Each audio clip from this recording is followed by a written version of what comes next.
Please join me in the second reading today, John 4, 7 through 26, and Psalm 66, 1 through 7. A Samaritan woman came to draw water, and Jesus said to her, "Give me a drink."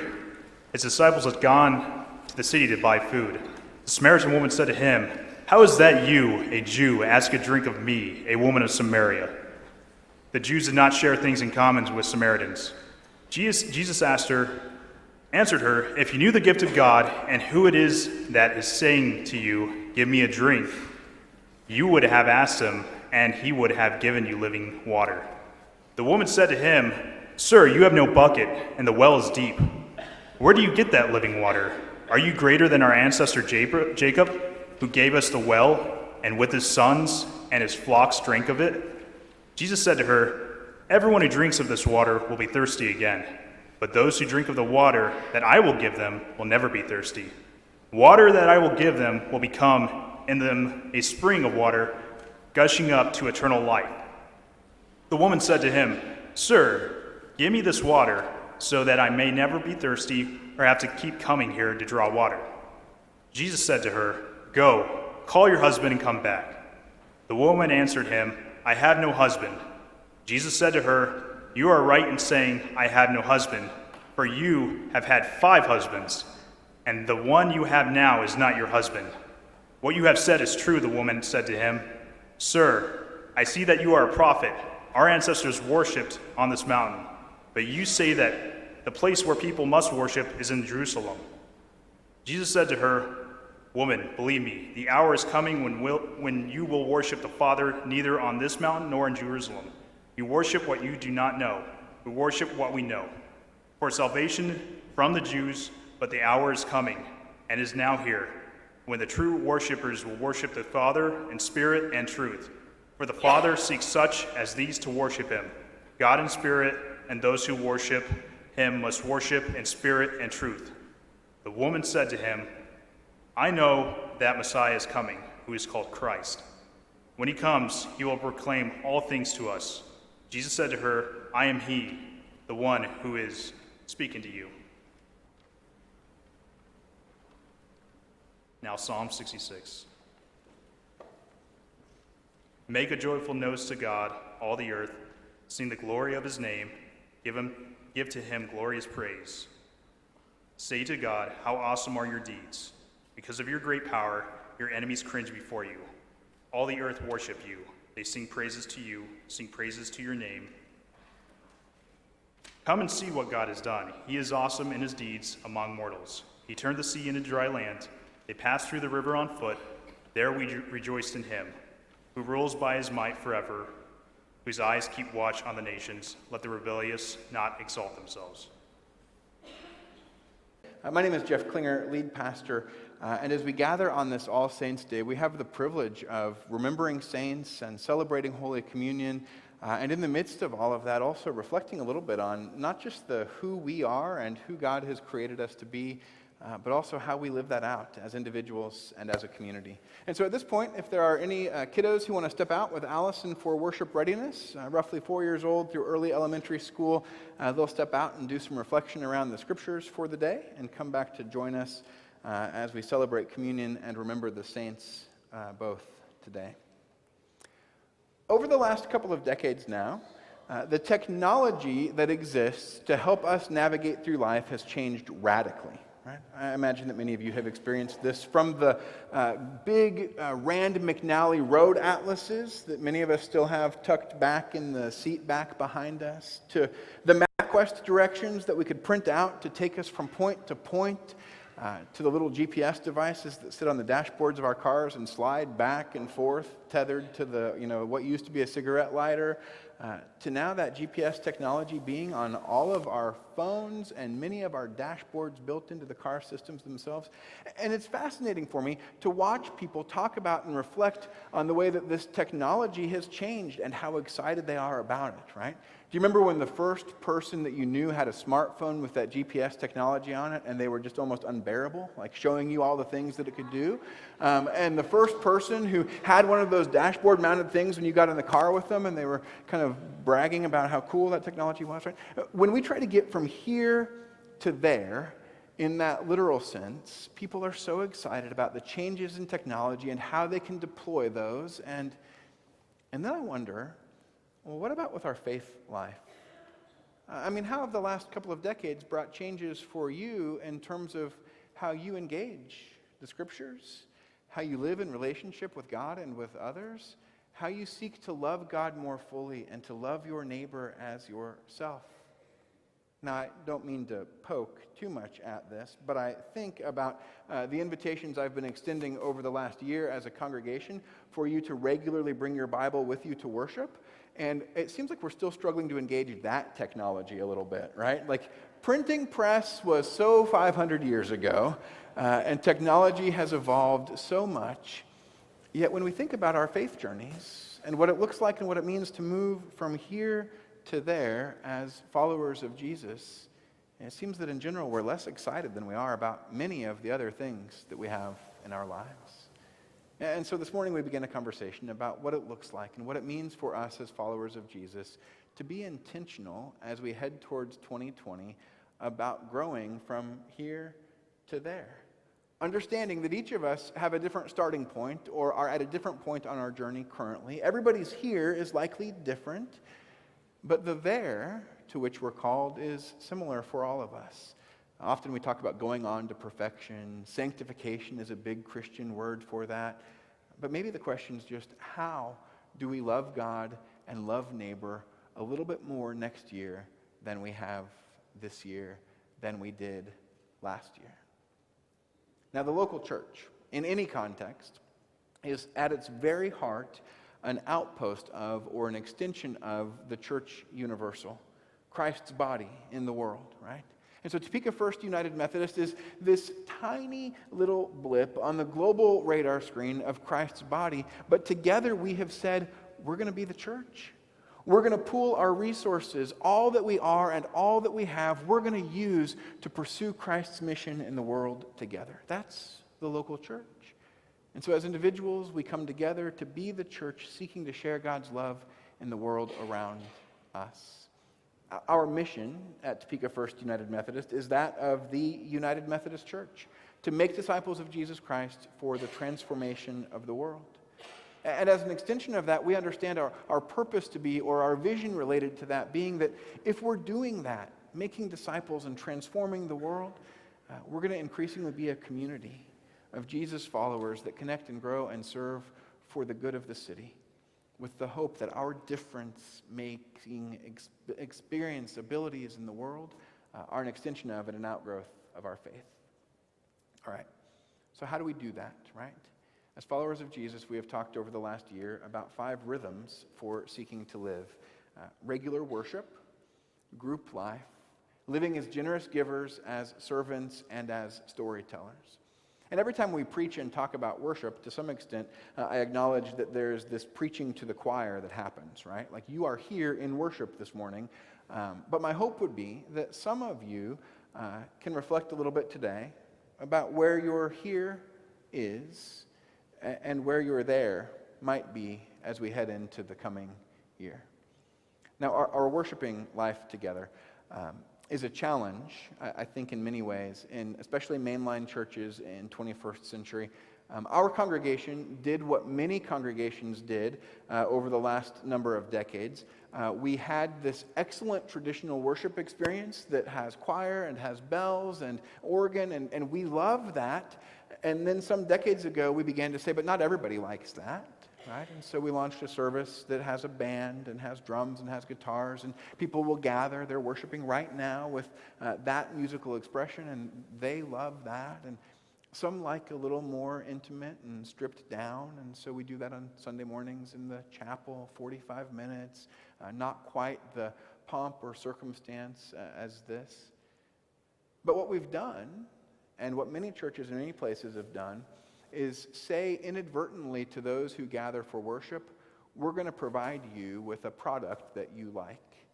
And what happens, I think unintentionally, is people come in through doors on Sunday mornings and they engage worship as if it is a receiving of religious goods and services that have been prepared for and are being presented on your behalf, right? And so sometimes people walk away from worship, and the degree to which worship was good or not good is rated on how good the choir did. That was a magnificent anthem, you might say to one another over lunch. The bells did a great job. The preacher's sermon was okay today. I mean, there's those kinds of evaluative comments that you make in the very same way that you might say things about a stage production that you would attend or a musical concert that you would attend. And what I want to remind us of this morning and invite us into thinking about again is that our life of worship is different than those other places where we go and sit and people do things, right? The very posture that we've assumed in this space together this morning as you come and sit in rows and face us up here is that you are an audience watching a performance, right? It's the same as if you were at a stage production or a musical production. And I've shared this before, but I want to invite you to, again, be shifting that and thinking about it not as if we are up here putting on a performance for you who are the audience, but we are the stagehands, right? Behind the scenes, helping you who are the performers for God who is the audience. You worship. We're here to hopefully help that in some ways. So what's it look like for us as followers of Jesus to be intentional about growing in our acts of worship? The book of Psalms, many of you are familiar with as the songbook of ancient Israel. Right? Our ancestors in the faith would read the Psalms and sing the Psalms and pray the Psalms as a way of their worshiping life together. And so I'd invite you again to open your Bible to the 66th Psalm that we read from earlier this morning. We're going to look at a few of those verses, won't go back through the entirety of what was read earlier, but highlighting a few of those pieces about what it looks like and what it means to gather and to worship as a body. Now, the opening couple of verses have 4 in quick succession directions for all of us as community. Make a joyful noise to God, all the earth. Sing the glory of his name.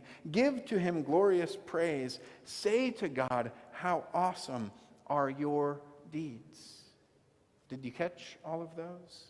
Make a joyful noise. Sing. Give praise. Say to God. Those are not directions to choir and preacher so that you can watch choir and preacher do those things. Those are directions to all of us as gathered community for how we relate to God in the midst of our time of worship.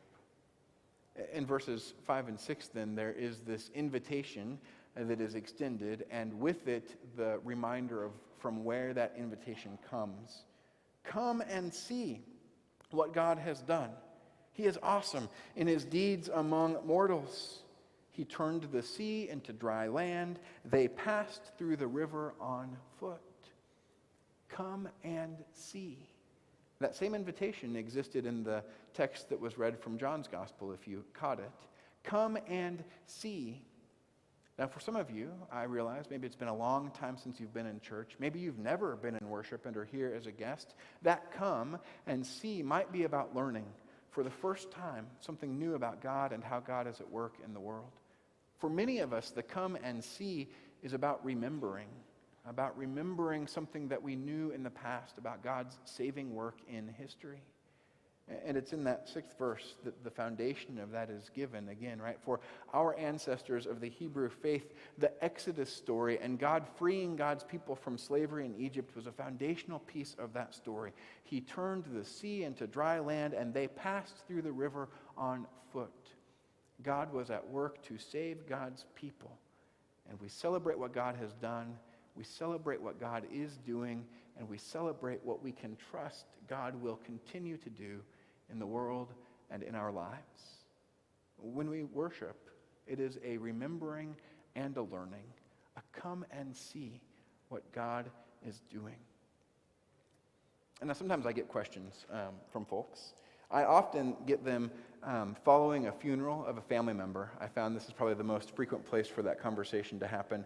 People will say something to me like, I know I should get back to church, but... And then what they're asking for is like permission or validation. You know, they'll say, but really isn't it okay if I just worship God at the lake when the sun rises while I'm fishing or while I'm hunting or, whatever it is. And I don't want to deny it. And of course, I want to affirm that we can experience God in all places and all times. Yes, the sunrise, the sunset, the stars at night, the birth of a new child or grandchild. We see God in that. But it is not the same as gathering together as a body to remember and to celebrate and to proclaim to the world what God has done and what God is doing. It's not an either or. It really could be a both and. That when we come together for our worship, we set aside 1 hour in that week to be shaped and formed with intentionality so that the living of our other 167 hours are different, so that we're more able to see God in that sunrise and that sunset and in the beautiful moments that surround us. And that each week we gather back together to come and see, to remember and learn what God is doing in our midst as individuals and as a community. And for me, that's part of what is so powerful about the story of Jesus and the Samaritan woman at the well. As followers of Jesus, we have behind us all of that rich history in our faith, the Exodus story and the Psalms, and all of that is a foundation upon which we build. But in the Jesus event, in his life and his ministry, in his death and in his resurrection, we as followers of Jesus today have this opportunity to connect with God, to understand God, to engage God in an even more profound way. That through that Jesus experience, we are forgiven freely and without price to us. We are forgiven. And so we gather to worship. We live lives of faithfulness. We desire to move from here to there, not because we're trying to be good enough, not because we're trying to earn God's love, not because we're trying to accomplish something, but because we are responding to God's love that has already been given freely to us. And our desire to move from here to there is part of how we seek to live and to share and to invite others into experiencing those promises for themselves. Now, as I've thought about this series over the last months, I've wanted to fit 5 key concepts into 4 weeks and have that be this forward-looking conversation for 2020. And I thought, okay, we've got these 5 rhythms, these 5 practices, and 4 weeks to do it. I know how we can do that, right? We'll talk about worship. We'll talk about group life. We'll talk about living as generous givers, and we'll talk about living as servants. But then that idea that we are to be storytellers in our faith, we can just weave throughout all 4 of those, right? And so I thought, who can help tell the story about the power of worship and the commitment to being in a regular rhythm of worship? And immediately I thought about Bert Peck and Konami Evertson. Many of you might know Bert and Konami. They've been a member of this congregation for decades. I did not meet them until Easter of this year. They walked into the chapel prior to what was then our 9:30 service, and I was really excited. I thought, oh boy, guests on Easter. And as I started to visit with them, I realized they'd long been members of this community. But some years ago now, Bert had some decline in his health and begun to be self-conscious about that, and they had disconnected and not been in worship for quite some time. And then we started to live stream, and they would watch the live stream of the worship experience, and they thought, this is nice, but it's not the same. And so they decided that it was time to come back. And a couple of weeks ago now, I sat down with Bert and Konami, inviting them to tell a part of that story for you about what it has meant for them to reconnect and to make that commitment to a regular rhythm of worship. Would you take a listen? Well, I became very conscientious of having to use a walker to get around. And I just didn't feel comfortable about coming in. And so then after we watched the live stream for a while, we talked, and she said that, we need to be back in church. And she said Easter Sunday would be a good starting place. And we've started, and we plan on being in this place every week. Konami, what has it meant to you to be back? Well, on Sunday, come to church. It means feel like I'm little bit more closer to God. And being Japanese, I don't know too awful lot about Christianity. So I'm able to learn a little bit each week. That helps me to grow, Christianity. That's really looking forward to it. Like I told you before, some sermons really hits my own life.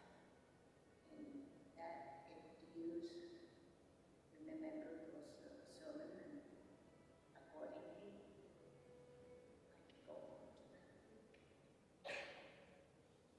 There's so much in those few moments of what they share. The sense that there's growth that happens when they come to worship, that they feel closer to God when they're regularly in worship. Konami says, based on how I grew up, I didn't really know that much about Christianity, and so I still am always learning about new things. Yes, God can take our breath away in a sunrise or a sunset, but to be shaped and formed as a community, to come together and to do things that we don't really like to in this culture, like let somebody else pick the music and somebody else pick the scripture and somebody else pick what order we're going to do things in, and to simply be present for that time is part of how we're shaped and formed as the body, called to be in mission in this place and at this time. And so as we were bringing our conversation to a close, I asked Bert and Konami, I said, do you have any wisdom that you'd want to share? Any advice or inspiration for others who are struggling to live into this commitment of regular worship? And again, I invite you to take a listen to what they had to say. I think you just have to make it. I mean, you can say, oh, I have time, next time maybe I have time, I go. I don't think that's going to work. You gotta make time. And yes, I still work off and on, and I got a lot of things to do, take care of my house, and I have to do everything myself. But if you make a time, you promise yourself you're going to go there, and you can do it. So people that having a problem, they need to make committed to yourself at least 1 hour. And I think that's to be a real Christian. Give time. How about you, Bert? What advice would you give for people struggling to make it to worship regularly? Well, we make time to have our meals, and so why don't we take that hour a week and make time for God? And be in His house, and so that it's just like I said, you eat, you make time for that, you make time to give yourself an hour a week at least with God, in God's house. I so appreciate Konami's storytelling in there, right? I have lots of good excuses why I might not be able to come to worship each week. I'm busy. I have things I have to do. I still work part-time. I'm taking care of things in the house. But making the decision and the commitment is a hugely important piece of it. And then Bert's image about we make the time to eat, I think absolutely, right? That might not always be the best model, because I see so many people like eating a cheeseburger in their car as they rush from one place to the next. So maybe we don't always make the time we need to for that. But again, the invitation that for that 1 hour a week, you set it aside because it makes a difference in the other 167 hours of your week, in this community, and in the world around us.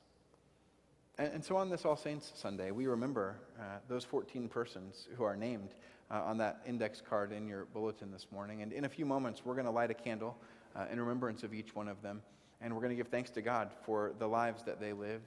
And as we do that, I want to invite you to be thinking about the legacy that you're leaving with the life that you're living, right?